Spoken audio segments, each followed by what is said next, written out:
America's best-known architect. In the following conversation, you're going to hear some new words.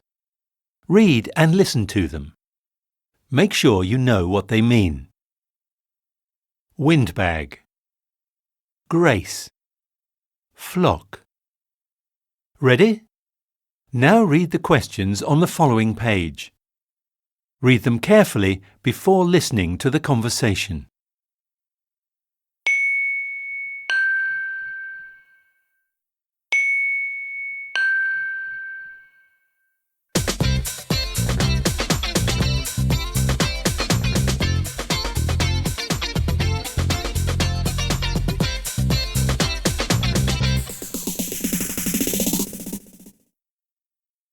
Welcome to our weekly program about famous Americans. Tonight, we go after the story of one of the most extraordinary men of our time. He's Frank Lloyd Wright, perhaps the greatest architect of the 20th century and certainly the most famous American architect ever.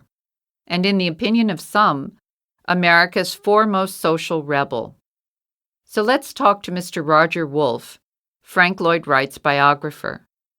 Mr. Wolfe, how would you define him? Well, I'm not the most appropriate person to define him. According to a story in Life magazine not many years back, fellow architects have called him everything from a great poet to an insufferable windbag.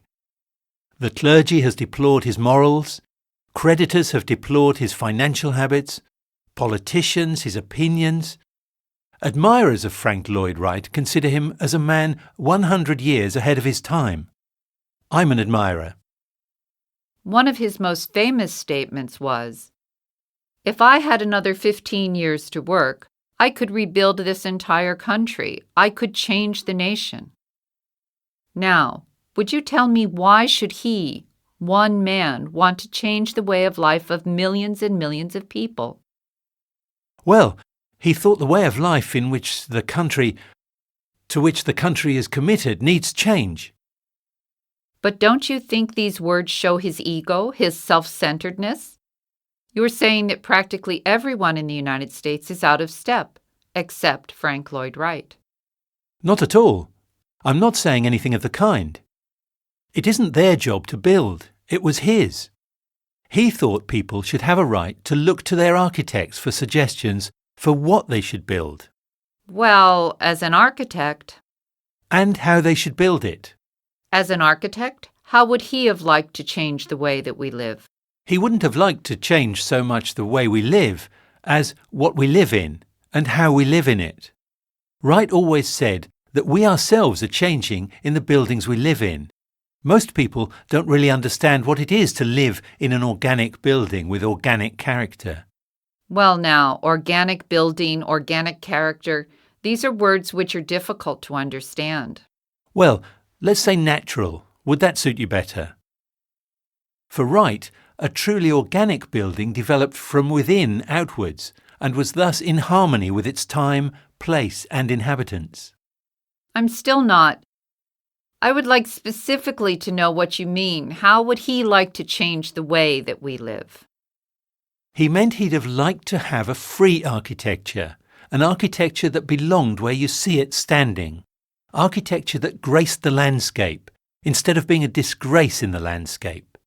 His clients told him how those buildings he had built for them had changed the character of their whole lives and their whole existence. And it's different now than it was before. Well, he'd have liked to do that for the whole country.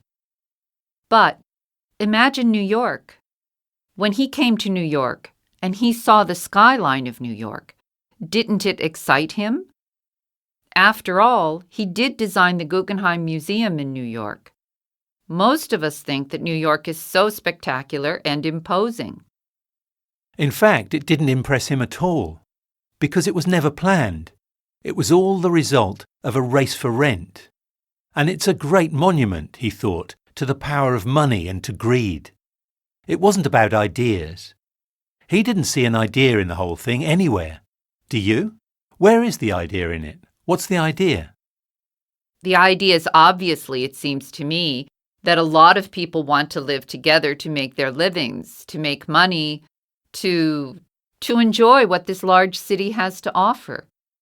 And I guess from time immemorial, people have flocked more or less to one spot to exchange ideas as well as goods.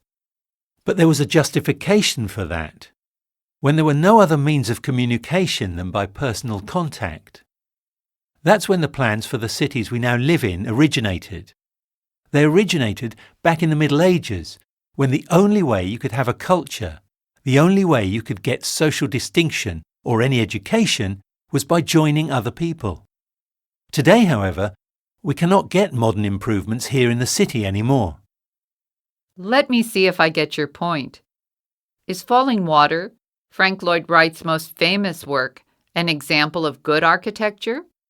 What is it that makes Falling Water so special? Falling Water is Frank Lloyd Wright's house built over a waterfall in Pennsylvania for a rich family from Pittsburgh in the 1930s. And it's arguably the most famous house of the modern era. I think it's Wright's supreme example of architecture connected to nature, what he called organic architecture, because the house is integrated into the landscape. The water flows through the living room. I get it now. Let's talk about other aspects of Wright's personality. Wright had faith in youth. However, he did not have faith in the mob, yet young people grow into adults and often turn into a mob. Or do I misunderstand? I think you've got it right. He believed that many people were not properly educated and didn't have an opportunity to go right instead of left. He always said that he put a capital N in nature, and that is where people had to go, back to nature. He said that when you go out into a big forest with towering pines and experience a feeling of awe, frequently you do connect with the presence of nature. You not only feel large, you feel enlarged and encouraged, intensified, more powerful. It's clear in your biography that he was rebellious, a radical in his art and life. Do you agree? Absolutely. But don't forget that if you ask the average citizen to name a famous American architect, you can bet that their answer will be Frank Lloyd Wright. Wright gained such cultural primacy for good reason. He changed the way we build and live. Mr. Wolf, I thank you for talking with us today. Well, you're welcome.